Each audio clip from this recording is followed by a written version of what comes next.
Breathing a small sigh of relief over a Fed taper, over a Chinese crisis that was contained, and over more muted COVID numbers.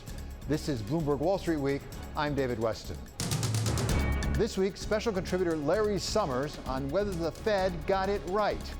I wish they were going to taper a bit faster. I'm not sure what they're waiting for. And Marty Chavez of Sixth Street Partners on a central bank digital currency and what it would mean for the banks. Banks are going to change in some immense way, and they're going to look extremely different than they do today.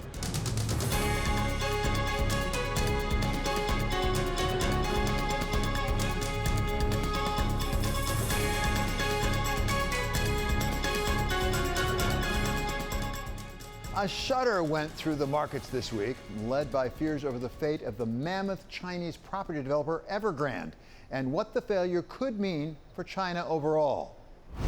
I think the big question that analysts are circling around right now is Evergrande too big to fail? Is this like the Lehman Brothers in 2007, 2008? But then, as the week wore on, it looked like the Chinese government could work things out and avoid a massive failure. Markets were also nervous about the FOMC meetings this week and what the Fed and Chair Jay Powell might say about tapering its bond purchases. Worried we could have another taper tantrum. But then the chairman stepped up and said that although there would be tapering, it wouldn't come until at least November and wouldn't lead to a rate rise right away.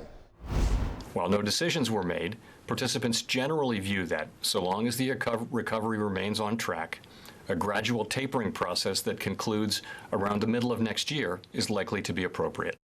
And even on the COVID front, it looked like things were settling down a bit as we were back on a downward slope in cases, even as the FDA approved those of us over 65 getting a third shot. Boosters have a role, and again, we want to protect those vulnerable from severe disease, but this discussion of boosters is sort of taking away from the critical point for controlling the pandemic, which is unvaccinated people.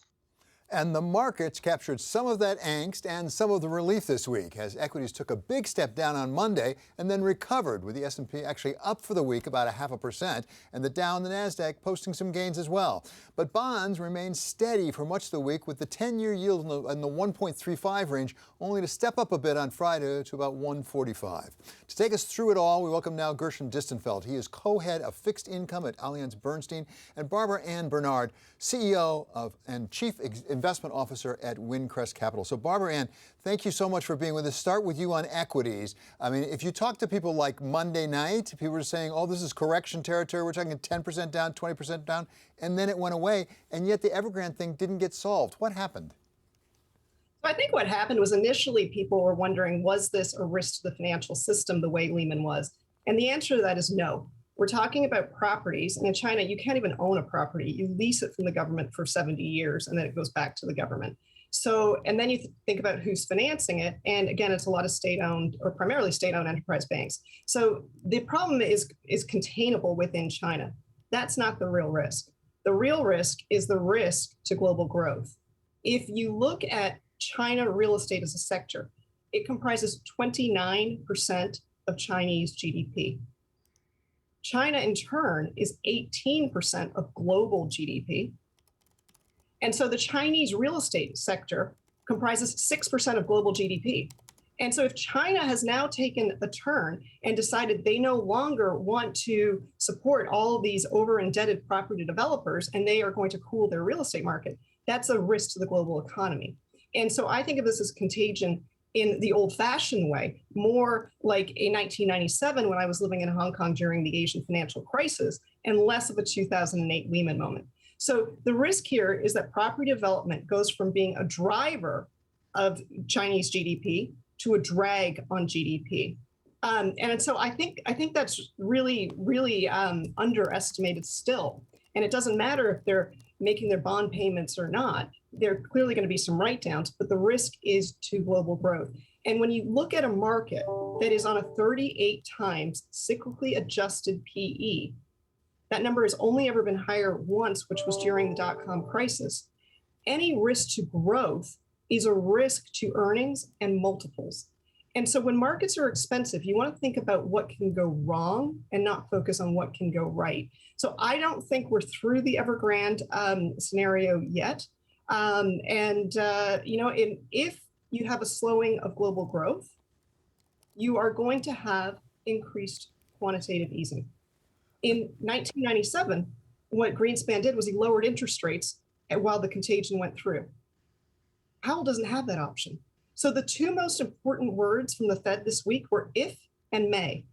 And I think their estimates for 7% growth in Q4 are really high. I mean, that's what we experienced in Q2 when the fiscal spigots were open. So I think the risk is growth here. So Gershon, let's go over to you on the fixed income side if we could. If it was Evergrande on the equity side that people were worried about, people were pretty worried, I think, about the tapering here.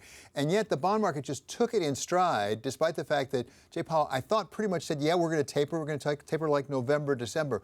Why isn't there the same fear of a taper tantrum this time? Well, I think it's important to focus on what really matters here. Yes, Chair Powell surprised us by being a little bit more transparent. It seems like they're going to start tapering, absent something crazy happening in November.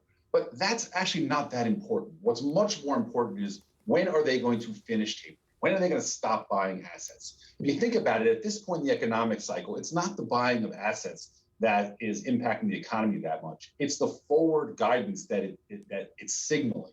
The Fed is not going to raise rates until they're done buying assets. So they actually have to stop. And, you read between the lines, we're forecasting that they're going to end up tapering a lot quicker than they did in the 13-14 timeframe. This time, then they were doing tapering about 10 billion of treasuries and 5 billion of mortgage-backed securities per Fed meeting. We think it's more likely to be per month now, which means it would wrap up sometime in the middle of next year. And the key there is it gives the Fed optionality. Barbara's point is exactly right. We don't know what the Fed, when they're honest, doesn't know when they're going to start raising rates and how fast. What they want to set themselves up to do is to look at what happens over the next few months. There's still two very big questions, there are probably more, but the two very big questions that are unresolved are, one, is this inflation we're seeing persistent? That's still open for debate. And what's the impact of growth going to be from the Delta variant, from China, from all the other things going on?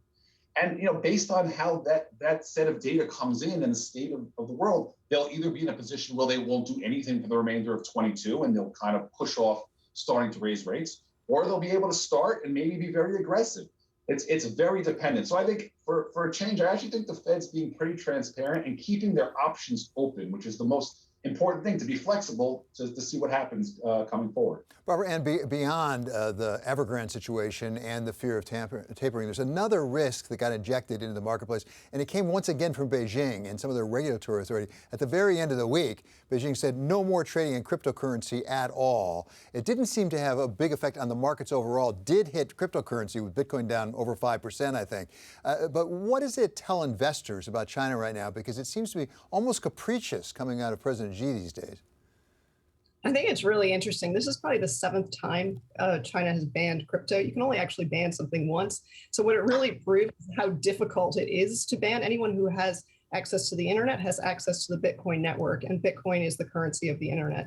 When they banned mining, 47% of all Bitcoin mining was taking place in China.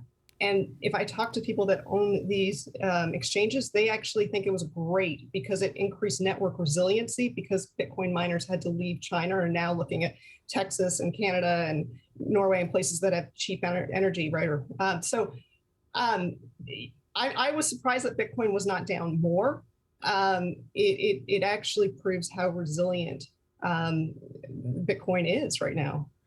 Gershon, let me ask you the blunt question. Are we paying so much attention to crypto because it's just fun to talk about? It's kind of sexy, as it were?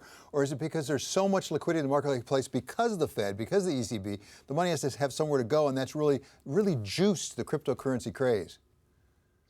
Yeah, I think that there's a lot more than just talk about it. Like, there are asset managers, other investors looking to offer products through blockchain, particularly in the offshore market. So it is a real thing. I think, look, the I don't have I'm not an expert in Bitcoin itself, so I don't know whether the self-tape was appropriate or not. I do think that there are a couple of other issues that brings to the forefront of today's news. One is, does the fact China is doing this make it more or less likely that the SEC is going to start to regulate? There's been a lot of murmurings around that.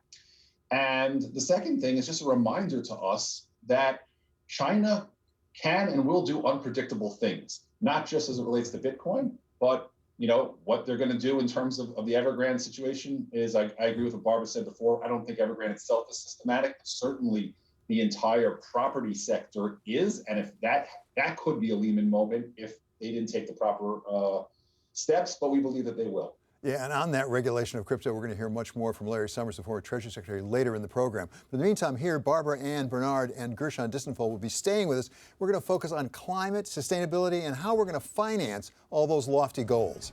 That's next on Wall Street Week on Bloomberg.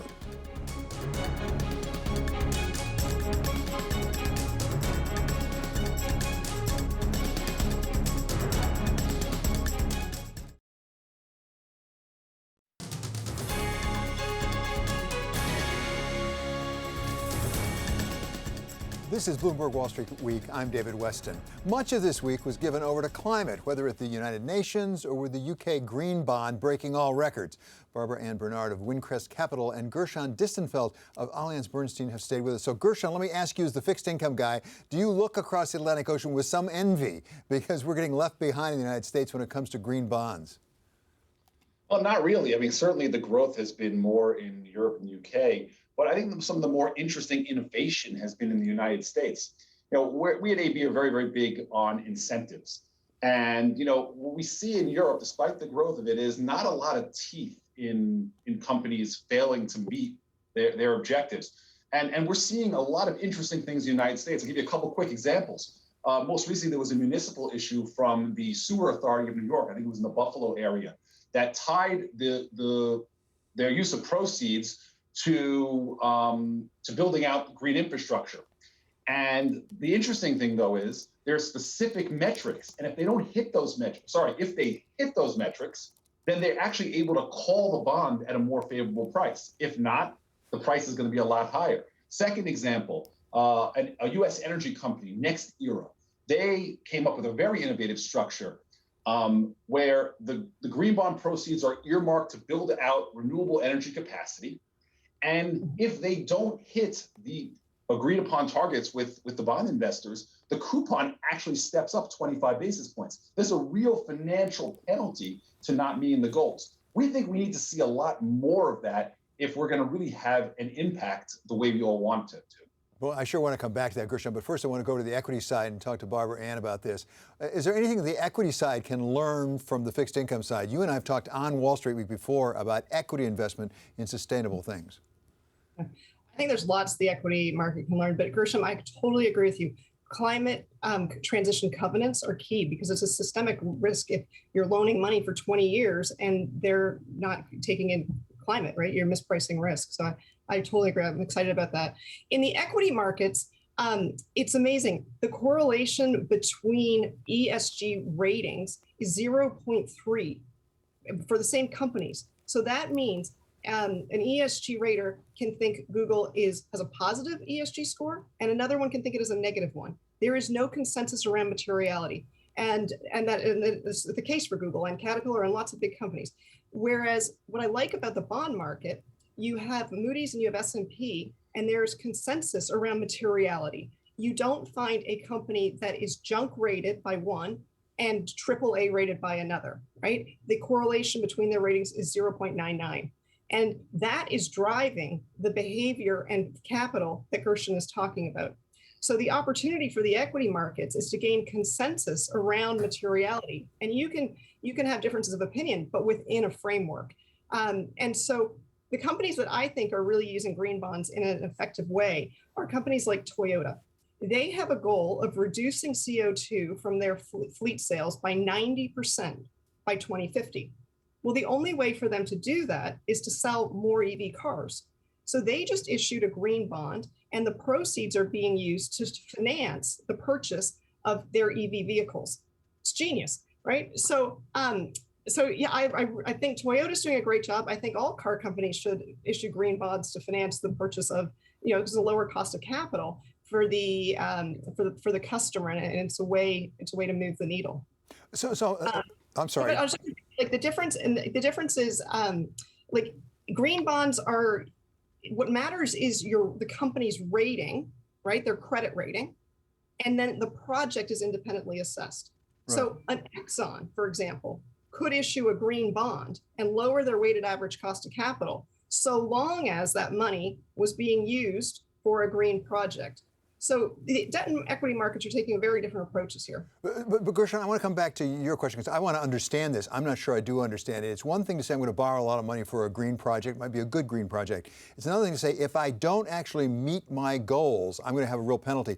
Bloomberg did a survey recently of a lot of the green bonds, and a surprising number of them had very, very small penalties if you didn't make your numbers on the green part of it. Are you saying it's fundamentally different between Europe and the United States in that regard?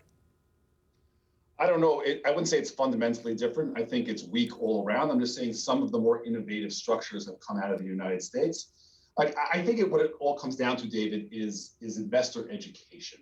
And we at AB are very proud that we partnered with Columbia's Earth Institute to develop a curriculum on this to educate investors. We were the founding members.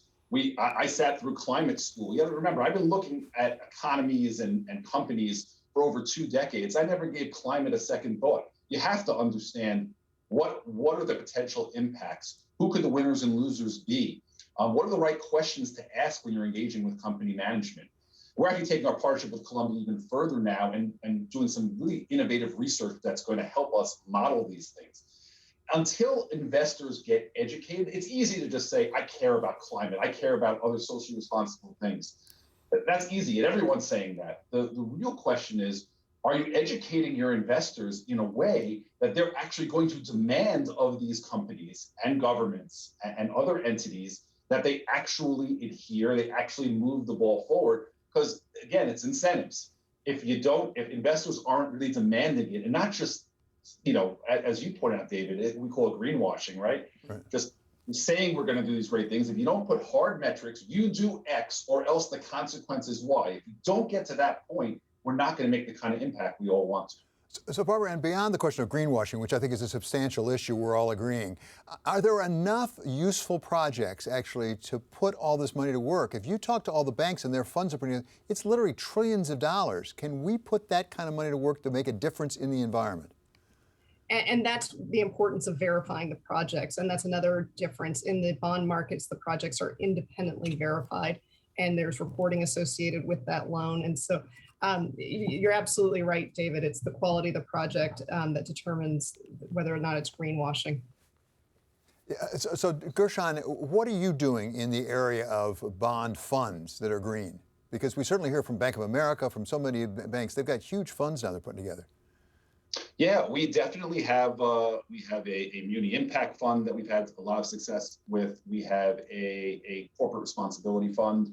But the real key is to get these green bonds and these KPI-linked bonds, et cetera, into more mainstream portfolios. We have to grow the market for them.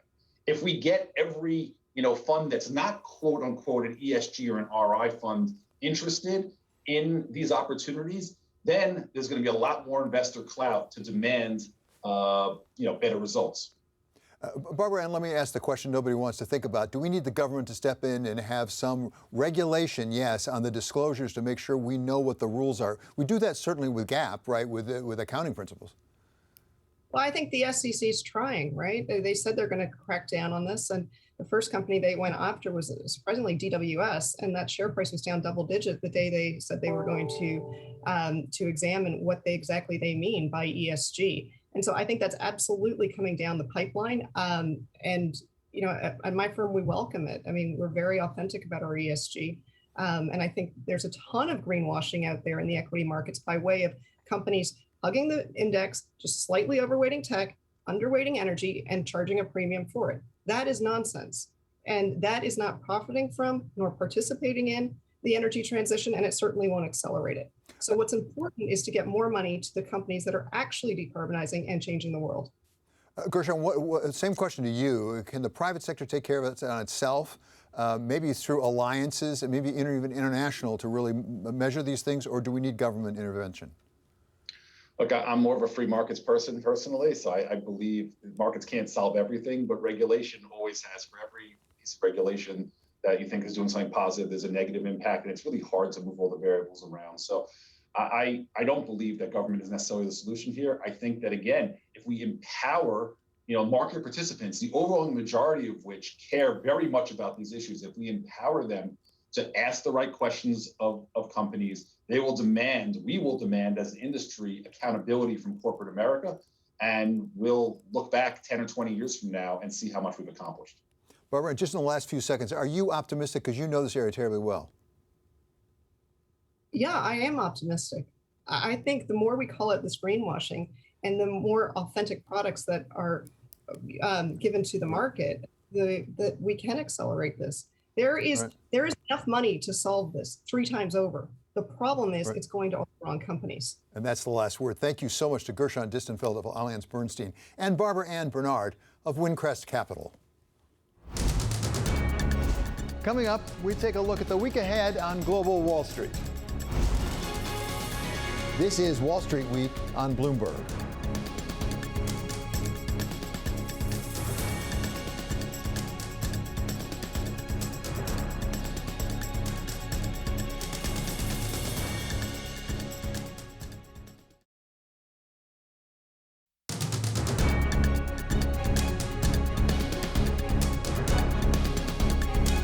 This is Wall Street Week. I'm David Westin. It's time now to take a look at what's coming up next week on Global Wall Street.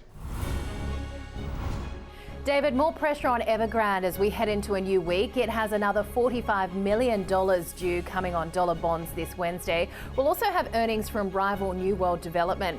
We've seen its stock slide with contagion fears and concerns that President Xi's common prosperity crackdown is coming to Hong Kong. Like China, South Korea is also targeting its tech sector. Lawmakers are set to hold hearings on the dominance of the biggest players in an upcoming parliament session. New rules could also hit the likes of Apple and Alphabet. Plus, Japan's ruling political party elects its next leader after the surprise withdrawal of Prime Minister Suga. The new LDP head will be favoured to be reappointed in a general election due within weeks. We'll continue to monitor the outcome of Germany's election throughout the week. On Thursday, we also get the lifting of the cap on dividends on banks from the ECB. And on the same day, we also have the end of the UK furlough scheme. Treasury Secretary Janet Yellen and Fed Chairman Jerome Powell are expected to visit Capitol Hill twice during the week ahead to speak to key congressional panels. The duo will appear Tuesday at a Senate Banking Committee hearing on oversight of the economic relief policies started during the COVID pandemic. They return to the Hill on Thursday for a House committee hearing on the same topic. Economic data during the week include durable goods, wholesale inventories, ISM manufacturing, personal income and spending, and consumer sentiment indicators from the Conference Board and the University of Michigan. Earnings highlights will largely center around chipmaker Micron, used vehicle retailer CarMax, spice maker McCormick, and uniform supplier Cintas. Coming up, everybody's doing it, getting into cryptocurrency, even the country of El Salvador. Is it time for the Federal Reserve to come up with its own version of a digital currency? We hear from Marty Chavez of Sixth Street Partners. I think it is important and essential for the dollar to become digital.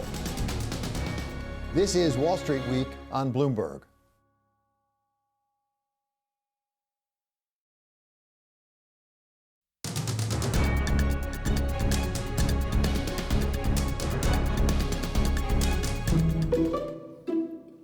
Irrational exuberance. That's what Alan Greenspan once warned about at a different time in a different context. No investor wants to miss the next internet. This is the next internet. The moon is the bear case for crypto. We're going to other dimensions with Bitcoin. That exuberance has now spread to an entire country.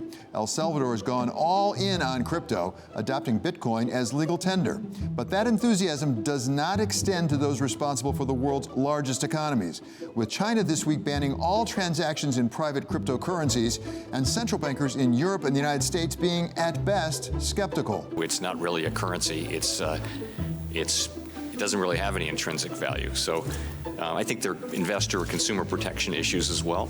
Cryptos are not currencies, full stop. Cryptos are highly speculative assets that claim their fame as currency, possibly, but they're not. In July, Chair Jay Powell told a House committee that one of the stronger arguments for the Fed to set up a digital currency is that it could do away with the need for private alternatives, such as cryptocurrencies and stablecoins. The Fed chair has promised a paper that will outline the upsides and downsides of a digital dollar. That raises the specter of having all our bank accounts with the Fed. It also poses an existential risk for commercial banks. Will we have banks in 30 or 40 years as we know them? Quite possibly not. But the government is in no rush to have that happen overnight, and nor should it be. One thing's for certain, like death and taxes, government regulation of cryptocurrency is inevitable. If people are going to be out there trading in it, there needs to be a cop on the beat. Because when there's not a cop on the beat in any market, then it's the small traders who get cheated. And that's what always worries me. When it comes to digital currencies and cryptocurrencies, nobody knows it better than Marty Chavez of Sixth Street Partners. He was the CFO and the CTO at Goldman Sachs, and he is the creator of the Coursera course, How Software Ate Finance. And we welcome him back now to Wall Street Week. Great to have you with us, Marty. Thank you for being here. I know you've been involved in trying to sort out what a central bank currency would look like. We're waiting with bated breath to hear from the Federal Reserve. Let me ask the most basic question. When we hear from the Federal Reserve, will they be addressing the question of whether we have one or how we get there? They will address the question of where there might be. There's a bunch of directions that one could go in with the central bank digital currency. I don't expect there will be a lot about the timeline. There's so many unknowns.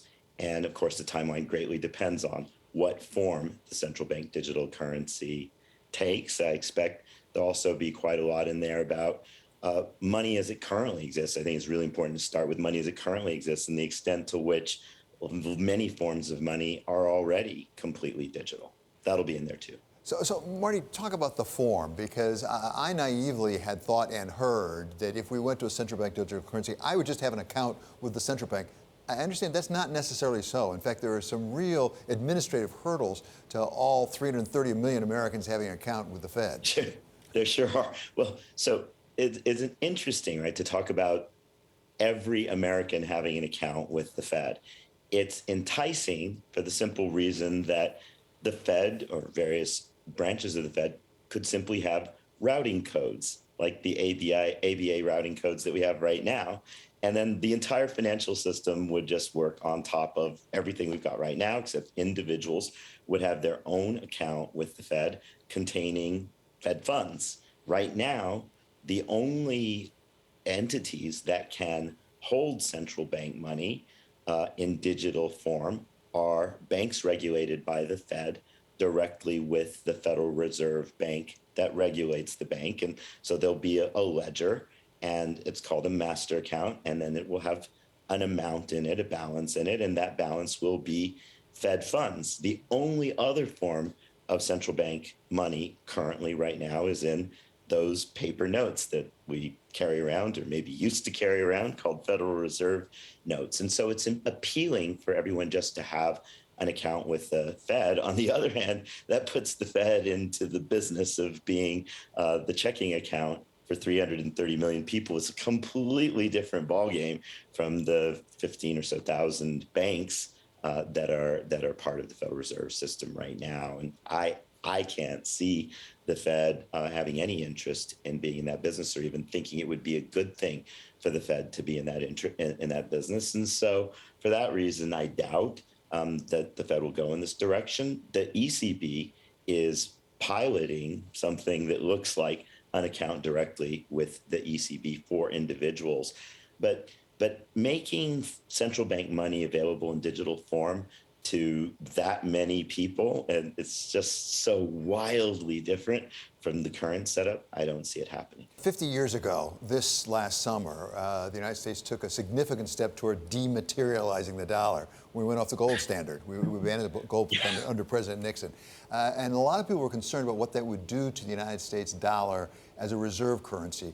Are there issues for the U.S. dollar as a reserve currency as, if it happens, we transition to digital dollars, particularly given the fact that China certainly is developing a digital currency, they say. You referred to Europe as well doing something similar. I'm not privy to what's going on in discussions in China, in the leadership and the bureaucracy, but just thinking about it rationally, you've got to want to have your currency be a global reserve asset, especially given China's position and standing and importance in the world. And so some people over there, for sure, just being rational, are busy saying, hey, if we open up the capital account and make a play for a global digital reserve asset, could we at least have a duopoly? So a big chunk of trade is priced in dollars and a big chunk of trade is priced in yuan.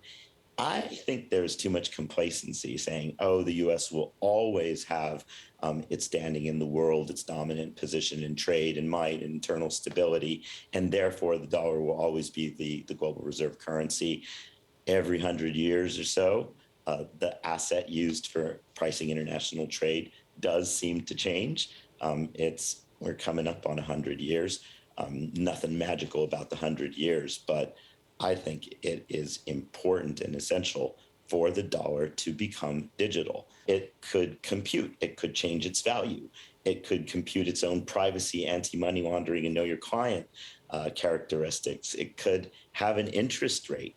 It could be placed into digital wallets of Americans, and then in such a form that you have to spend it in a certain amount of time or it goes away. It can become active. Now, of course, that's exciting to computer scientists like me. It's also terrifying because it means it can then do anything and it can be hacked. And so getting this right, getting the cybersecurity right, getting the digital privacy right, proving the cybersecurity characteristics and the digital privacy characteristics mathematically with encryption, to me, all of these are essential features of a digital dollar that is a digital token, not an account with the Fed, but it is a completely dematerialized form of the dollar. Conceptually, it's got to happen. There are way more ways to get it wrong than right, and it has to be done thoughtfully. And finally, Marty, let me ask a question that is on the mind of a lot of people who watch Wall Street Week, and that is, where does this leave the U.S. banks? An important part of the financial system in the United States, the strength of the United States. We had Ken Rogoff, the economist from Harvard, on Wall Street Week a while ago, and he said he thinks that it's almost inevitable that in 20, 30 years, U.S. banks will not look the way they do now. I think it's called disintermediation. I don't personally predict the intermediaries going away.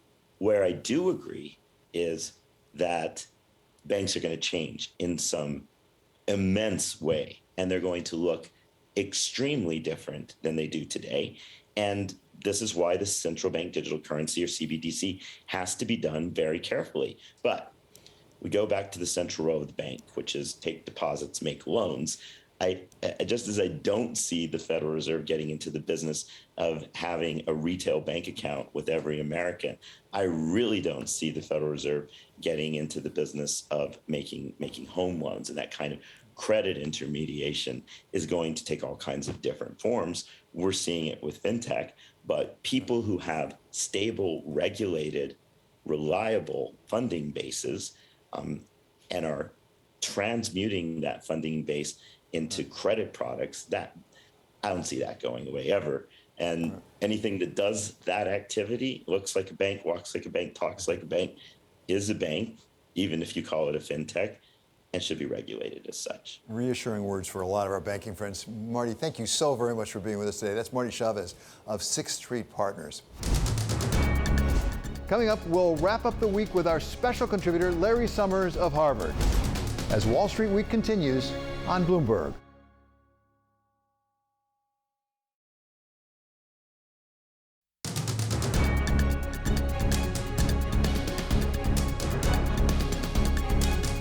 This is Wall Street Week. I'm David Westin, and we will be joined now, as every week, by our special contributor at Wall Street Week. He is Larry Summers of Harvard. Larry, great to have you back with us. Let's start with the way we started the week, which was the news about Evergrande, that big property developer coming out of China. The markets on Monday really took a hit, although they came back. What do you make of Evergrande? Does it tell us anything about the Chinese economy more broadly? Look, Evergrande's debt was selling at 25 cents on the dollar before this news. So a lot of people knew there was trouble here. I don't think this is anything like a Lehman moment. We're not going to have any kind of cascading financial collapse in China. But I also don't think everything's okay. I think the right way to think about this is as a portent, kind of like what happened in August of 2007 in the United States, kind of like what happened with Northern Rock in England, like some of the problems they had in Japan after their bubble burst. You're not going to see systemic financial collapse, but you are going to see a lot of strains in a Chinese growth model that's built on real estate. You are going to see a lot of losses that are going to have to get allocated somewhere, and it's going to make the task of growing the Chinese economy, which has been so real estate dependent, more difficult. This is a symptom, not a cause, but it's a symptom of something quite serious.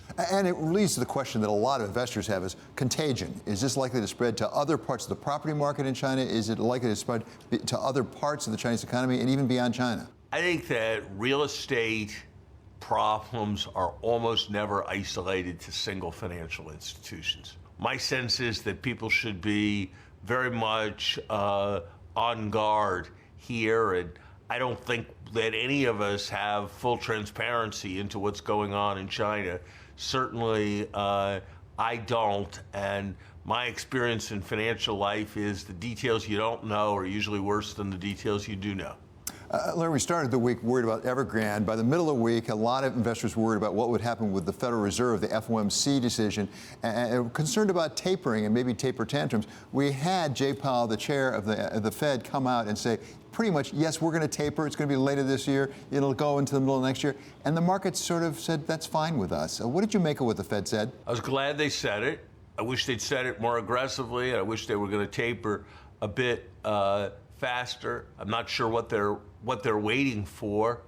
I think they may have missed an ideal window when you didn't have the Evergrande uncertainties, when you didn't have some of the uncertainties that we've had in the last month or so around COVID.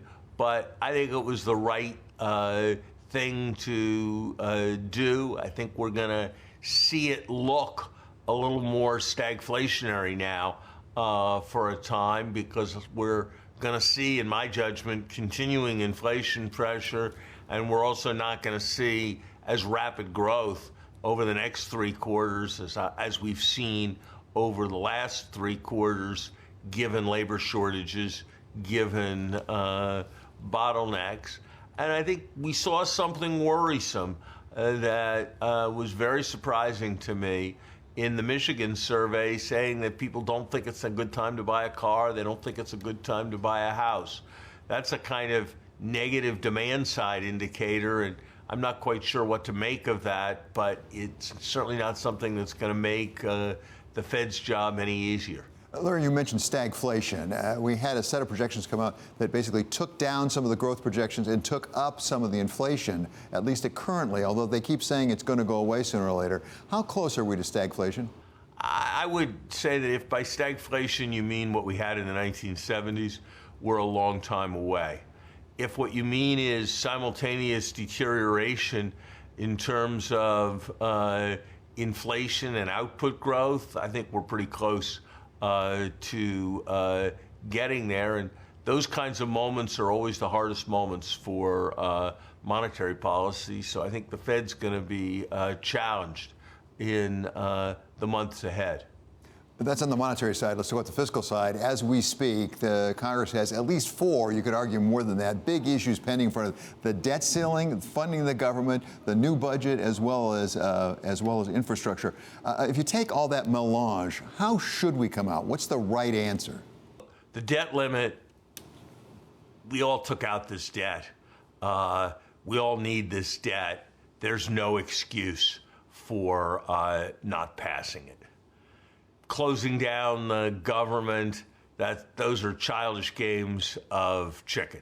So those things, it's clear what the answer is, whatever exactly your ideology about the size of government is. My sense is that they should come together on a package that is large, but not as large as the $3.5 trillion that was put forward, that is more selective in the priorities that it sets, that is fully paid for on a year-by-year basis, and that emphasizes expanding the capacity of the economy rather than just providing support to spending. I think progressives are taking a very great risk when they start threatening to vote down infrastructure if they don't get everything they want. They are taking a very big risk with what I think is the moment of greatest opportunity to strengthen the American public sector that we've had in 40 years. And finally, Larry, crypto had something of a rough week this week. We have a nominee for the Office of Controller coming out of the Biden administration who is hostile to crypto. And then at the very end of the week, we had China banning private transactions in crypto. What is going on with crypto? Why are regulators so apparently hostile, or at least deeply skeptical? We'll start from the word crypto. It suggests a desire for secrecy with respect to large financial sums.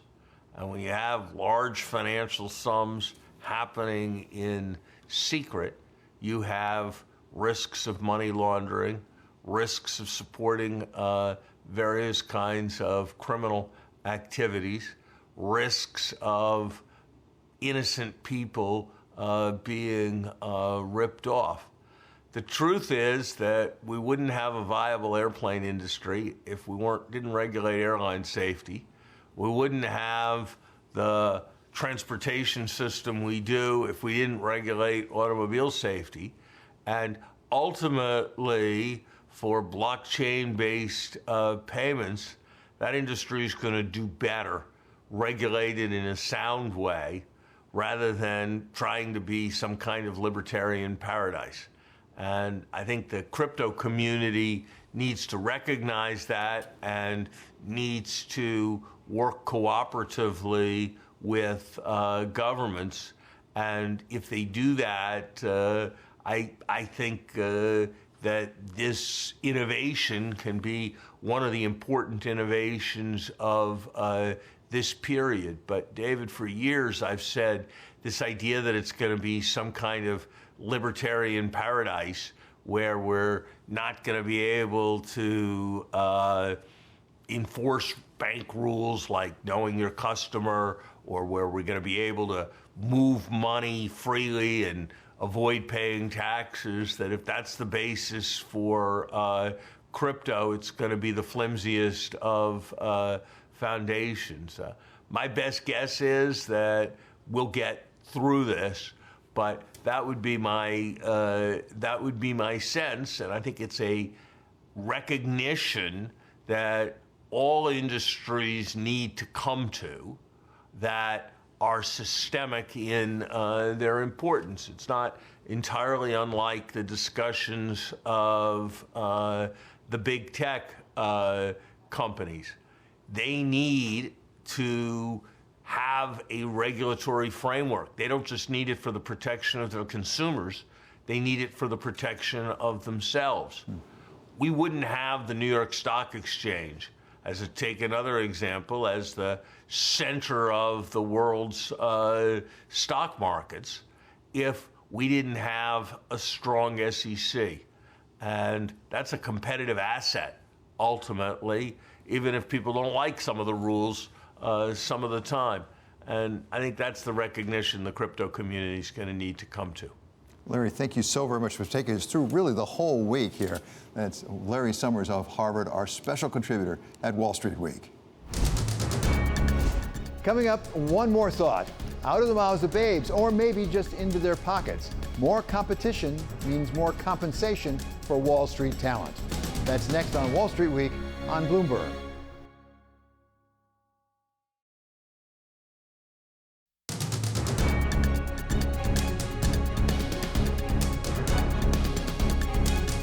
Finally, one more thought. Is banker compensation really a matter of child's play? We hear all the talk on Wall Street these days about paying junior bankers more, with bank after bank taking up the starting pay, now going to over $100,000. And we hear from leaders like Brian Moynihan of Bank of America that they have the money to spend and they're willing to spend it on the right talent. You got to win the war on talent, which we do. Our attrition rate is basically where it was in 2019, which is the lowest it's been for 10 years. We've got plenty of capital, so it's really down to teammates and continuing to deploy them and then just doing the hard work. But it's not just the other banks that CEOs like Brian Moynihan have to worry about. Increasingly, financial talent and tech talent is being siphoned off to jobs that didn't even exist just a few years ago, like social media influencers. Sure, we've all heard about those teens and 20-somethings who make those videos about movies and about fashion, about beauty products, and they post them and they get paid for it. But now we've gone beyond influencers to Finfluencers. Welcome to Rich Talk. Young social media mavens who set the trends in finance rather than fashion, and they get paid by financial firms to steer those trends their way, like Austin Hankwitz. I became a full-time content creator in 12 months. Here's how I did it. He's a 25-year-old from Tennessee who went from working on mergers and acquisitions to making over $500,000 a year posting videos on TikTok that plugs everything from cryptocurrency to real estate trading to stock trading. If I can provide value to my audience in such a way that they like watching these videos, and I can also sort of connect them now with robo-advisors or maybe investing platforms that I've used personally over the last 4 to 5 years, maybe if I can intertwine the two of them, then there's a way to both provide value and make money. And so that's what I think I've hit the sweet spot on. And if Finfluencers aren't enough, maybe we should go younger, maybe even a lot younger, like to 14 and 9. That's the ages of a brother and sister, Ishan and Anya Thakur, in Dallas. They got interested in the internet, did some research, saw some YouTube videos, and they decided to start mining for Bitcoin. The Dallas Morning News reports that their father watched them do it, invested in some computer equipment, and now they have a separate facility, air-conditioned, rented in Dallas. And how much are they making off all this? $36,000 in the month of September alone. That's at 14 and 9 years of age. So maybe the big banks need to be casting even a larger net for their talent. That does it for this episode of Wall Street Week. I'm David Westin. This is Bloomberg. See you next week.